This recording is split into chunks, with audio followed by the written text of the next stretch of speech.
Good morning, home builders. Today we are on day 49 of our series of the Gospel in You, and we're looking at alphabetizing your life. What do I mean by that? Well, let's look. Matthew 23, Jesus is speaking, and he says, "Woe unto you, scribes and Pharisees, hypocrites, for you pay the tithe of mint and anise and cumin, and have omitted the weightier matters of the law, judgment, mercy, and faith.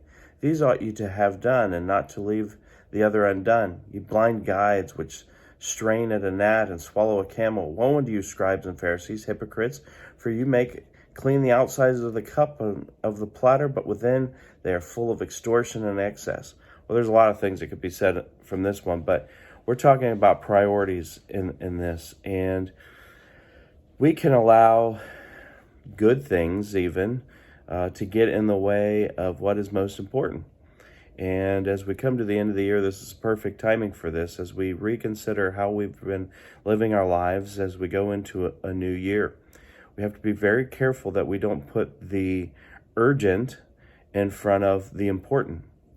And we have to prioritize. The whole alphabetizing your life comes from the old Reader's Digest story where this man, he had been staying late at work. He was a financial advisor, had been spending all of his time doing that, trying to get ahead. He gets home around 12:30, crawls into bed, and his wife looks at him and she says to him, "You have to alphabetize your life."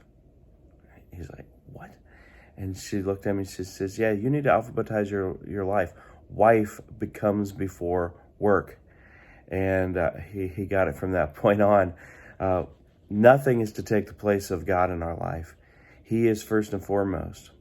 And then as we go through the things that God has given us the responsibility for, our families, and then we look at how we care for them, which is our work and our ministries and things of that nature. So God is always first, and then those that He's given and entrusted to us.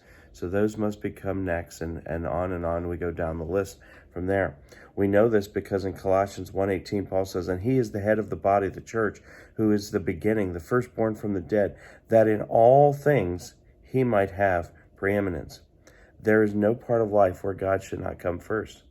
He is the first place. Now, that does not mean ministry. That means God, our prayer to God, our devotion to God, our faith in God, all of those things that are part of that.